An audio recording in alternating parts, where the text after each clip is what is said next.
ज्यामध्ये फक्त 5च वर्षात व्याजाच्या स्वरूपात चांगले रिटर्न्स मिळवता येतात. योजना काय आहे, किती गुंतवणूक करता येते, व्याज किती मिळते आणि इतर माहिती जाणून घेऊया आजच्या व्हिडिओमध्ये.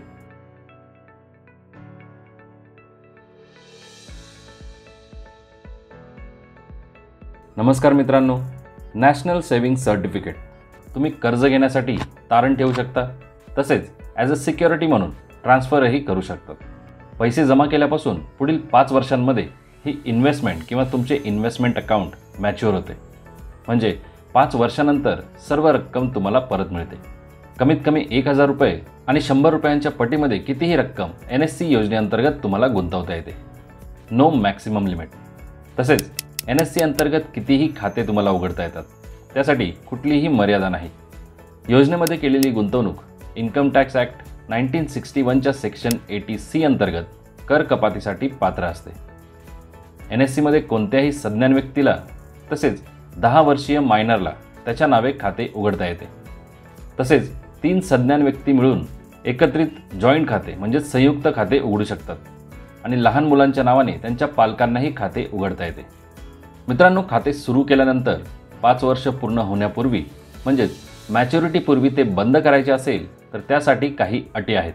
सिंगल अकाउंटमधील खातेधारकाचा किंवा संयुक्त खात्यातील एका किंवा सर्वच खातेधारकांचा जर मृत्यू झाला तर खाते मुदतपूर्व बंद करता येते. NSC प्रमाणपत्र जिथे तारण ठेवलेले आहे जर त्या ऑथॉरिटीजकडून ते जप्त करण्यात आले तरीही खाते मुदतपूर्व बंद होते आणि कुठल्याही कारणास्तव जर कोर्टाने खाते बंद करण्याचे आदेश दिले असतील तरीही खाते मुदतपूर्व बंद करता येते.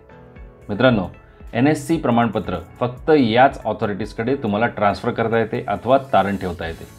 The president of India, governor of the state, RBI, scheduled bank, cooperative society, cooperative bank, corporation, public और private, government company, local authority किंवा हाऊसिंग फायनान्स कंपनी. याचप्रकारे काही परिस्थितींमध्ये खाते एका व्यक्तीकडून दुसऱ्या व्यक्तीला ट्रान्सफरही करता येते. जसे खातेधारकाचा मृत्यू झाल्यास त्याच्या नॉमिनी किंवा कायदेशीर वारसदाराला. संयुक्त खात्यातील एका खातेधारकाचा मृत्यू झाल्यास उर्वरित खातेधारकांना आणि कोर्टाच्या ऑर्डरप्रमाणे किंवा खाते तारण ठेवले असेल तर त्या ऑथॉरिटीकडे. मित्रांनो, योजनेमध्ये जमा रकमेवर वार्षिक 7.7% कंपाऊंडेड व्याजदर दिला जात आहे. जनरेट होणारे व्याज मॅच्युरिटीनंतर म्हणजेच 5 वर्ष पूर्ण झाल्यानंतर खातेधारकाला जमा रकमेसह परत केले जाते. समजा तुम्ही 1000 रुपये 5 वर्षांसाठी जमा केले तर एकूण 449 रुपये व्याज जनरेट होते आणि 5 वर्षानंतर तुम्हाला 1449 रुपये परत मिळतात. याचप्रमाणे जर तुम्ही 10,000 रुपये 5 वर्षांसाठी जमा केले तर मॅच्युरिटीच्या वेळी तुम्हाला व्याजासहित 14,493 रुपये परत मिळतील. जमा केलेल्या 50,000 रुपयांच्या रकमेवर एकूण 22,465 रुपये व्याज जनरेट होते आणि शेवटी एकत्रित 72,465 रुपये परत मिळतात. समजा 1 लाख रुपये जमा केले तर 1,44,930 रुपये परत मिळतात. म्हणजे एकूण 44,930 रुपये व्याज 5 वर्षामध्ये मिळते.